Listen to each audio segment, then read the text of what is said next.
Mana paxta dalasidamiz. Voy. Lekin shu yoshga kirib to'g'risi bunday paxta ko'rmaganman. Oktyabr oyining 25-kunida paxtalar mana oralab ketyapman o'zim. Eng yaxshi tarafi Buxoro klasteri do'stlarim, vatandoshlarim. Buxoro klasteri o'zi kelib, o'zi terib, o'zi telechkasi bilan topshirib ketar ekan, olib topshirar ekan. Olib ketar ekan. Tashib borish klasterdan ekan. Mana ko'ringizlar.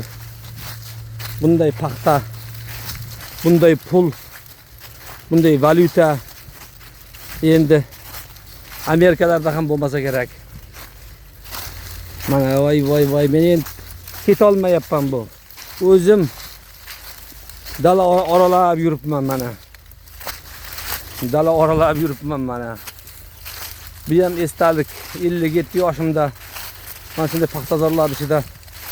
Paxtani hayotda azal do'stlarim bilasizlar, paxta yaxshi, paxta yotish yaxshi, paxta qo'yish yaxshi. Paxtani chigitini moyini yeymiz. Paxta bu ko'p odamni boy qilgan, ko'p odamni qon qustirgan. Lekin mana u siyosatlar o'tib ketdi. Mana qarayib necha yildan buyog'i, 8 yildan buyog'i paxta siyosati qutilgan. Paxtaning majburiy mehnatdan qutulganmiz. Mana eshityapsizlar o'zlaringiz. Arnasoy tumanining 98% maydonini kombaynlar teryapti. Hammasi Bashirani maqtayapti, Bashirani mana. Do'stlarim. Endi bunday hosildorlik, bunday mehnat to'g'risi tilim lol do'stlarim. Nima deyishga ham hayronman. Paxtalarlarda yurishda ham mana o'zgarishga gashti bor. Bir fermer do'stimizning dalasi bo'lsa ham qoyil qolyapman. Qoyil o'zim ham bedazorni buzib tashlab paxta eksammi degan fikr kelyapti. Mana ko'ringizlar mana. Xitoy 57 navi. Mana ko'ringizlar. Ko'ringizlar. Lol qolyapman, lol qolyapman do'stlarim, lol.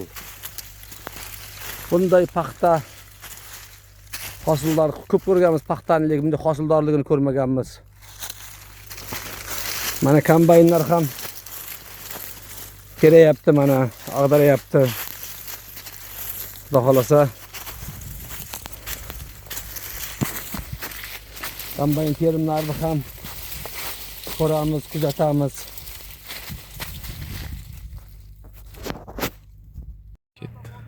Mana do'stlarim, vatandoshlarim, Arnasoy tumanidagi Oqbuloq suyidagi do'stimiz, mana Shirinboy do'stimizning Forish 2018 fermer xo'jaligida mana tushlik paytimizda mana ko'ringizlar, mana ichaman degishlariga mana Napoleon, hamma oshlar damlangan, hosildorlik nihoyatda yuqori, eng bu sayoz joylarda 60-70, zo'r joylar 80-90-100 sentnerdan rejalanyapti. Daromad milliarddan oshib ketyapti. Shuning uchun do'stlarim, mana kelingizlar, mana oshga ertan kechalaringiz qo'chqorlar bo'g'izlangan, jizlar tayyor bo'lgan bo'ladi. Terim boshlangan. Xudo xolasa qo'chqor so'yi esdan chiqib ketmasdi, Shirinboy? Yo'q, tayyor. Qo'chqor boqilgan. Do'stim, shunday. Oshga kelingizlar. Mana do'stlarim, gektariga 100 sentnerdan hosil olgandan keyin, paxta zo'r bo'lgandan keyin osh ham zo'r. Mana Forish 2018 fermer xo'jaligidagi Shirinboy do'stimizning yer maydonida tushlik, mana bizdan birga tushlik qildik, oshni yedik mana.